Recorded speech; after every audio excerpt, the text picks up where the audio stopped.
Hi, everyone. My name is Maggie Borgen. I'm a film and TV major, and my advisor is Scott Thompson, who's here today, so thank you very much. And my thesis Keystone project is called Et al., Addressing the Lack of Nuanced Gen Z Mixed Race Representation in Film. So as a film student, I knew that I wanted my Keystone project to be some sort of short film. As a mixed race person, I was often clicking the category other when doing different census forms, school forms, and kind of thought that that was an interesting concept.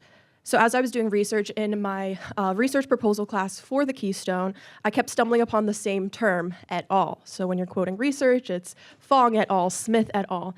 And I kind of got interested in that term, et al. In Latin, it translates to and others. So that's kind of the category you have to click when you're mixed race. That's kind of what sparked this idea to be able to combine the research side and the film and TV side.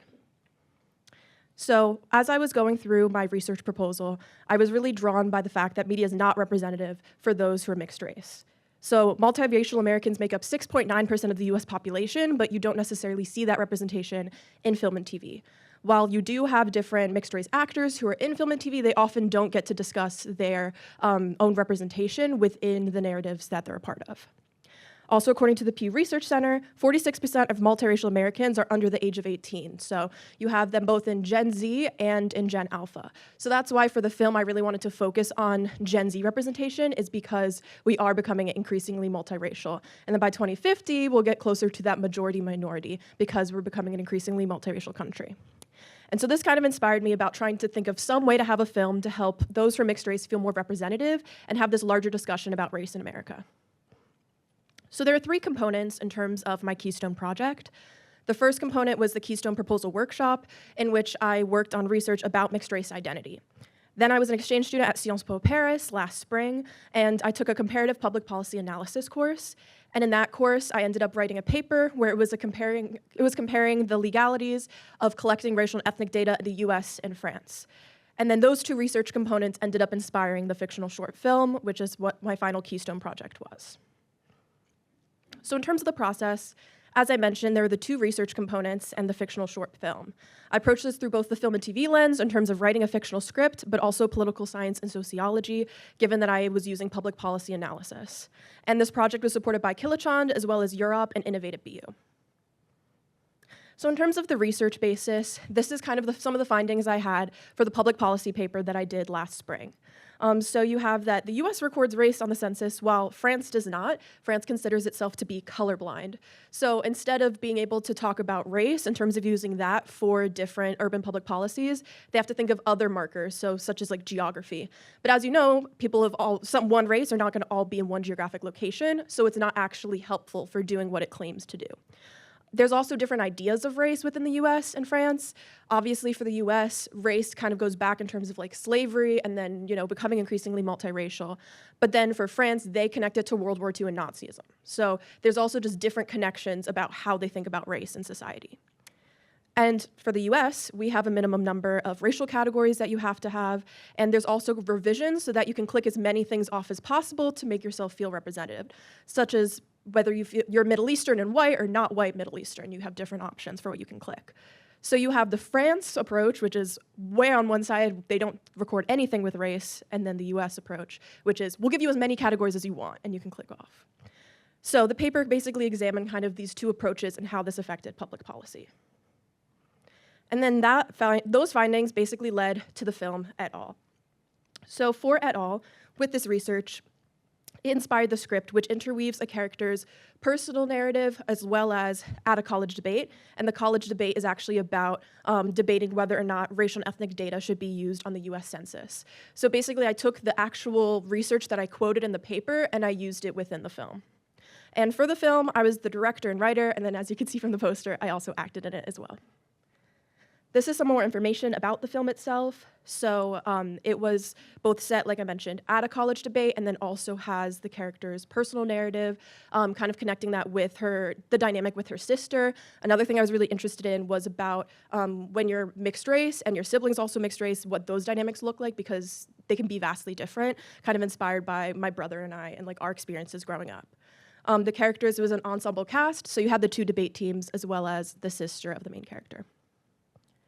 In terms of why sending it at a debate, I saw a debate as an accessible way to present this information because it was in a fictional format that might be easier to just kind of take in than it might be if I just sent out a research paper and told everyone to read 20 pages. I picked a public forum debate specifically because of the crossfires, which provide an opportunity for like dynamic climactic scene. And crossfires are basically when the two teams are able to like interrupt each other and question each other's evidence and arguments, which seemed a little bit more interesting than just like watching someone do a rebuttal. On a personal note, I did Model Congress and Model UN, so I was already kind of used to those oratory styles, and so that was kind of bringing that in as well. And then I also saw a debate as a way to be able to see two sides of an argument and then let the audience member decide what they believed, and then hopefully leave the film with more questions and answers and want to dig deeper into the topic. So in terms of the production itself, we had 30 cast and crew members from Boston University, University of Massachusetts Amherst, and Northeastern University. We filmed this back in September, and then since then we've been in post-production and then now submitting to festivals. So I have a few pictures from production, and then I'll be showing a clip. As you can see here, we were able to film at Boston University. This is actually in CIS. This is the debate setup we had, and as you can see, some of the papers that are there, that's the actual like research that I quoted in the paper. That was the production design team. I can't take credit for that, but at all the highlights and everything are the actual research. So if you kind of look, that's a little Easter egg there. And then you can see this is the whole debate setup. The production design team did build the awards that are in the back, the large ones, as well as the plaque. And then also the podium was built out of cardboard. So I have to like mention the production design team whenever I show it. You can see this is kind of the monitor setup. We were able to have different equipment from BU. And then this is some of the cast and crew. So I'm going to be showing a brief clip from the crossfire. So a little bit of context. This is just, as I mentioned, when the two teams are able to kind of debate each other and interrupt each other.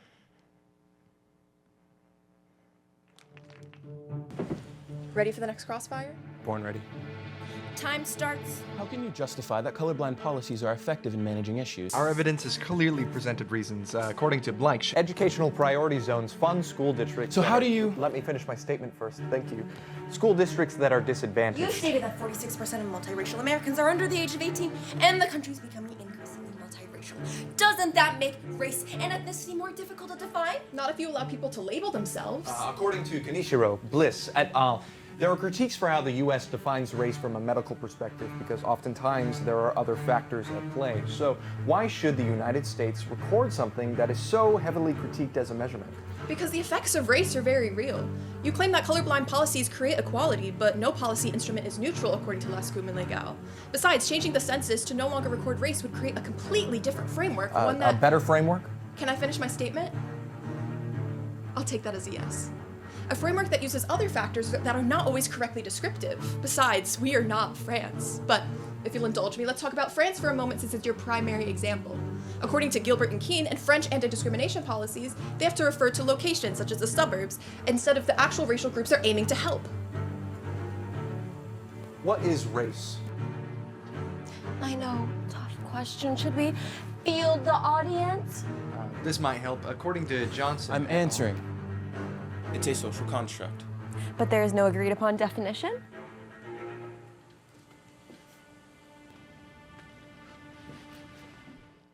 So that's a brief clip from the crossfire. And in terms of the crossfire itself, the inspiration also came from watching public forum debates. So I watched some competitions and saw how they would like make fun of each other and kind of be playful about it. So I incorporated that. And the whip pans really try to show that dynamic nature of the debate. And debate prep as well was a part of pre-production because none of the actors had actually done debate before. So a big part of pre-production was actually basically bringing all of them together and forcing them to say the lines as fast as possible, which as theater actors, they were like, I've always been told the opposite. And I would make them say the lines as quick as possible, just interrupting each other, and then we would kind of slow it down, and that's how we'd find the pacing is kind of working backwards from that. So that's just a brief clip. So now that we have the film made and we're working on post-production, now we're focusing on this distribution and impact. So it was screened at BU on December 7th at Kilachand, and then it will actually also be in the Commonwealth Film Festival at BU tomorrow. We're also in the process of submitting to more film festivals through funding with Project Action, and I'm working on an accompanying research guide so that you're able to actually go to all these sources that are mentioned in the film and be able to learn more so that it actually is kind of guiding you further besides just the film itself. And really the aim at the end of the day is to spark dialogue about racial identity in the US. So if you're interested in getting involved, we're also going to be having a screening through Kilachand on the 28th. I'll have the poster up in a minute. And if you want to fill out this form, you'll receive the research guide. I'm going to click through the other posters, but on the thank you slide, I do have this QR code up again, so don't worry. But this is the information if you're interested in coming to the creative showcase through Kilachand. And yeah, just kind of in conclusion, basically the goal was to be able to show that you can combine research through a creative lens to really create this social impact. So yeah, thank you so much, everyone.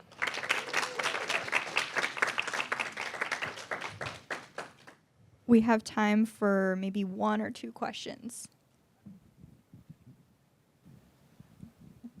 This is so great, Maggie. How has the process of making the film changed your perspective on the original research that you did? Yeah, I think what was interesting was what I was hoping would happen was that it would kind of spark this discussion about like racial identity. And what I found during production is even like one of the other, like the producer, one of the other production team members, she was like, okay, this is great, but what do you think? And so then I got questioned more like, what's your belief?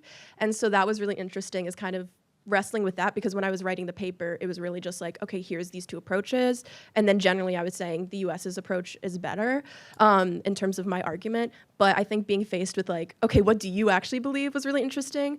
Even when we showed it in December, one of the questions that I got from one of the audience members was like, well, who wins the debate? Like, and I was like, well, that's not the point. We want you to like discuss and be able to kind of talk about it. So I think it was interesting being faced with like the questions from people of like, okay, well, what do you believe? What do you think? And I thought it was interesting, given that the film is this more like nuanced approach. In some ways, it's a little bit more French filmmaking than American filmmaking, because the French love to leave things open-ended and not give you a happy ending.